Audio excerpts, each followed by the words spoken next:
गुण जिसमें है से विनीति उच्चई, उसको विनीत कहते हैं। क्या नाम उसका? बोलो श्राव को श्राविका हो, उसका नाम विनीत।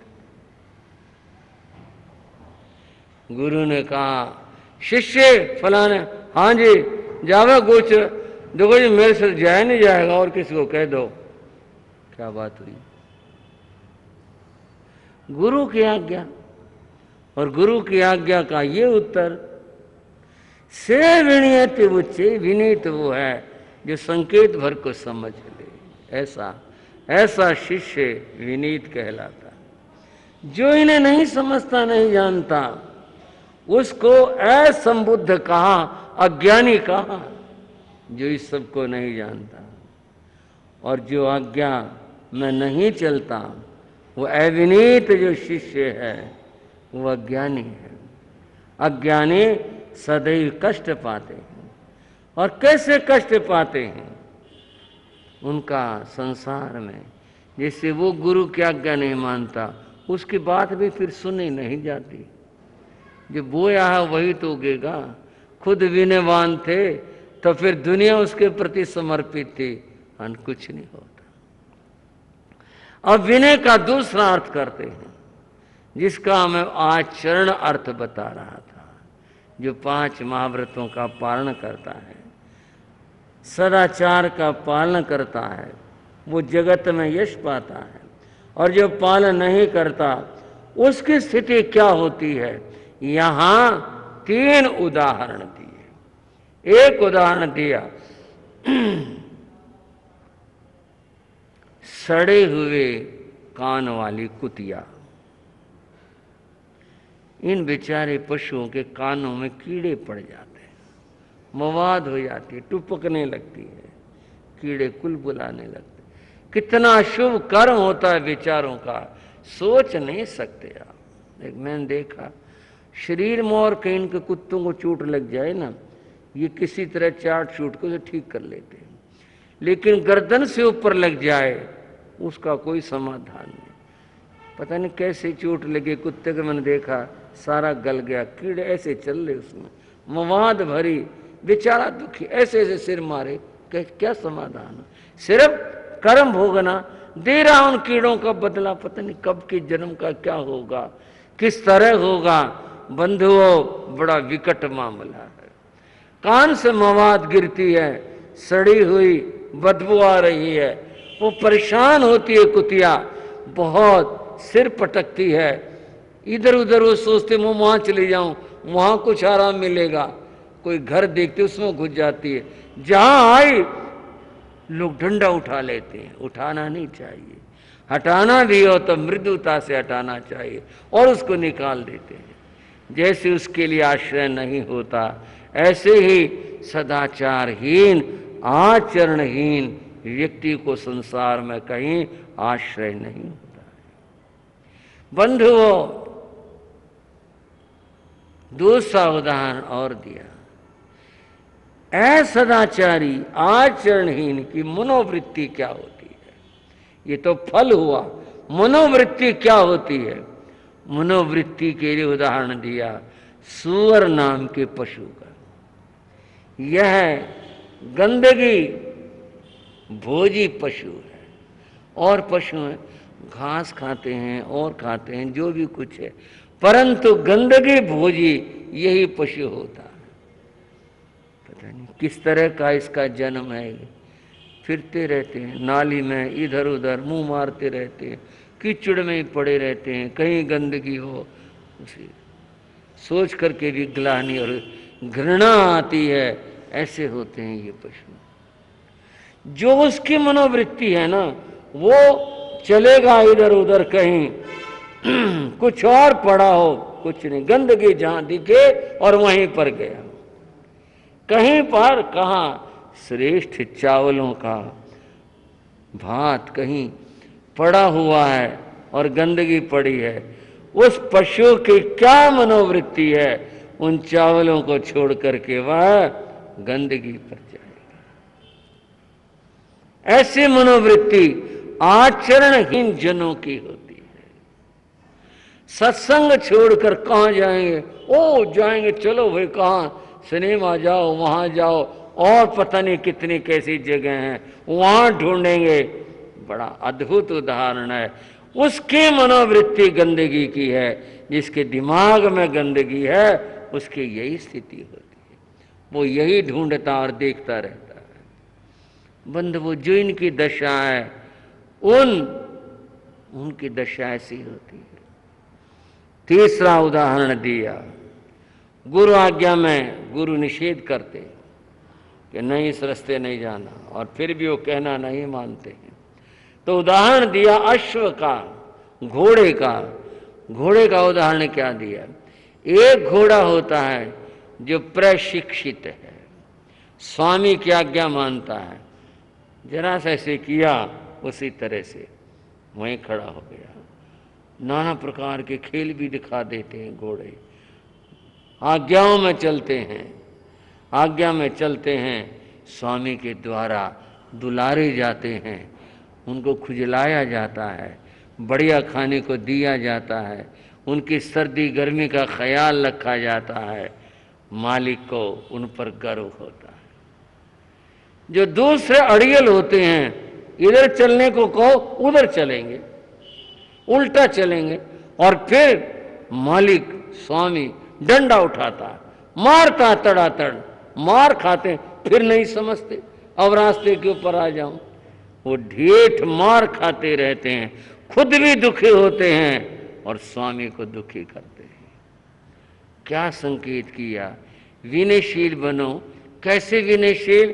प्रशिक्षित उस घोड़े की तरह से जो संकेत भर में बात को समझ जाए, उसकी तरह से। अनुशासियों ने कुपिज्जा, अनुशासन, ये करो ये मत करो, ये अनुशासन है।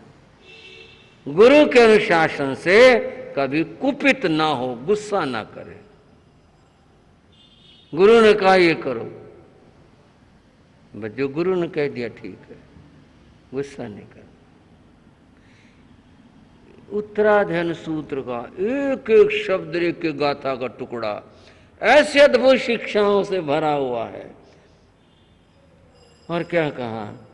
खुड्डे से संखिज्जा, खुड्डे हिंग से संसज्ञ, जो क्षुद्र जन है, फजूल बोलने वाले, फजूल की बात करने वाले, इधर उधर की, ऐसे लोगों को साथ मत करो। वहां से यही सीखने को मिलेगा।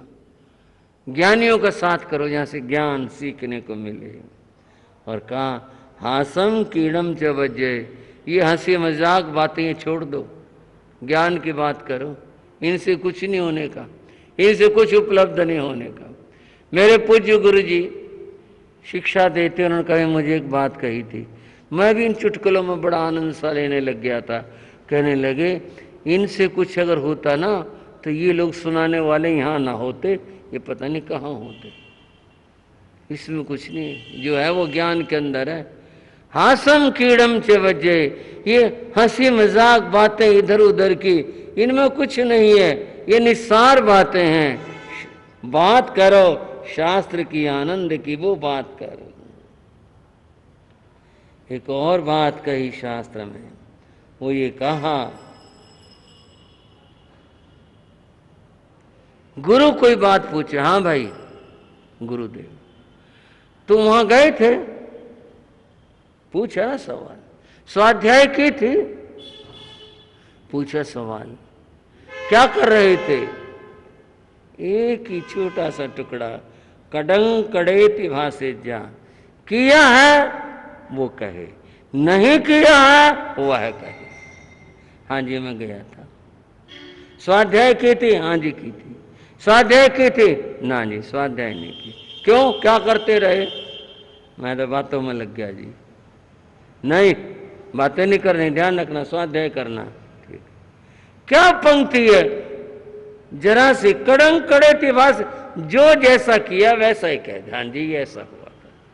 वह शिष्य विनयवान है, वह शिष्य सचमुच में शिष्य है, जो ऐसा सत्य बोलता है और वो जी बात ऐसी थी, मैं तो बैठा था स्वाध्याय के लिए, शास्त्र भी लेकर गया था, और जी वो फलाना भाई आ गया, बस फिर वो ये कहने लग गया, बस मैं स्वाध्याय तो करनी थी जी।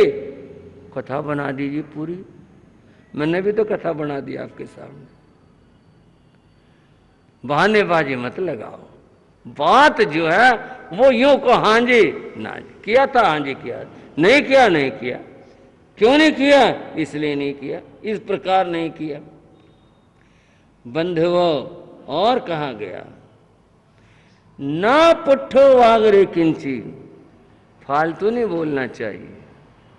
जो पूछा उतना बताओ, बिना पूछे।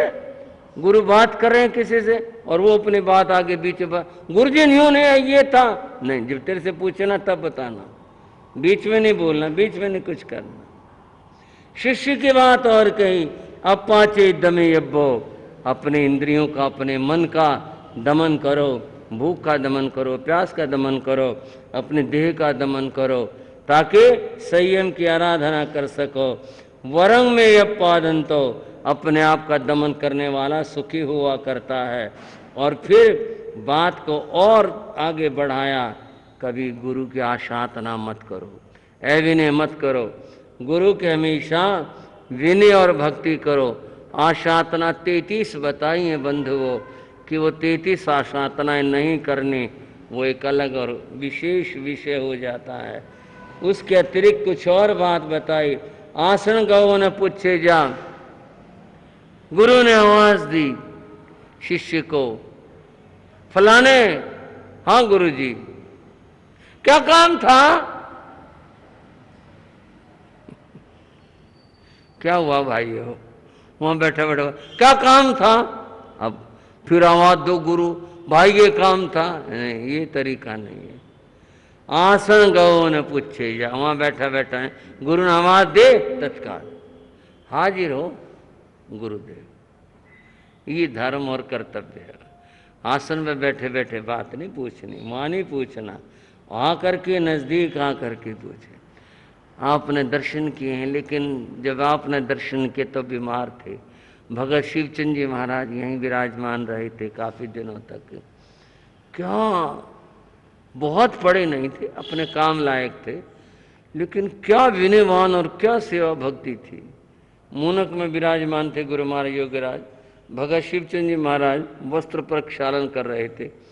वो भाई स्वाध्याय के लिए आते थे, तो कुछ किसी ग्रंथ की बात थी, तो गुरु महाराज ने आवाज दी, भगत, वो उनको ऐसे बोलते थे। वहीं से आवाज दी, तैत गुरु महाराज आया और आ गए।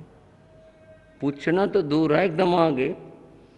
और जब आए ना, यानी इतनी देर भी नहीं करी, वे अपना साबुन हाथ का पूछ पाछ के आते ना लगा हुआ था। और तैत गुरु महाराज, वहां एक भाई थे बैठे हुए, भोले महाराज हैं, हाथ धो के भी नहीं आए। भाई ने कहा, भोले महाराज हाथ धो के भी नहीं आए। गुरु महाराज ने भाई का नाम लिया, बोले इसके विनय तो देख। इसने इतना भी समय नहीं खोया कि भी हाथ धोऊं, सूखे करूं और फिर जा कर के हाँ मैं पूछूं भाई कितनी देर लगी, क्या हुआ ना, आवाज दी, बस ये होती है बात, इतना समर्पण का भाव। तो वहां से बैठे बैठे नहीं पूछना। मुसंग परिहरे भिक्षु, दोष गलती हो जाए कभी झूठ नहीं बोले, बता दे गुरु महाराज हाँ ये ऐसा हुआ, इस प्रकार का हुआ। कुछ और बातें बताई आचरण के बारे में। सड़क पर चलते हुए, गली में, नुक्कड़ पर कहीं, या किसी अकेलेपन एकांत में अपने स्थान पर कहीं भी अकेली स्त्री से साधु बात नहीं करे। कोई बात करनी है तो इतनी ही, ये बहन रास्ता कहाँ जाएगा, बहन वहाँ क्या था, वो बस इतनी संक्षिप्त सी बात। लेकिन उसको धर्म कथा करनी, हाँ जी बहन धर्म ध्यान करती हो, ये करती हो, वो करती हो, अकेली स्त्री से इस प्रकार साधु ने बातें नहीं करनी। नेव चिट्ठे ने सन लवे, ऐसे खड़े खड़े बातें करना, बैठा कर अकेले से बातें करना, ऐसा नहीं कर। और बताया गया अपना कार्य समय पर करें। काले कालन समायरे, जिस चीज का जो समय है उस पर कार्य करे। और फिर भोजन आहार संबंधी बातें बताई गई। उन आहार संबंधी बातों में कई बातें कही गई और उसमें क्या कहा कि भी ये सोच कर नहीं जाना फलाने के चलेंगे उनका माल मिलेंगे, वहाँ चलेंगे, नहीं नहीं, सहज भाव से जो घर आए सबके सहज भाव से जाना।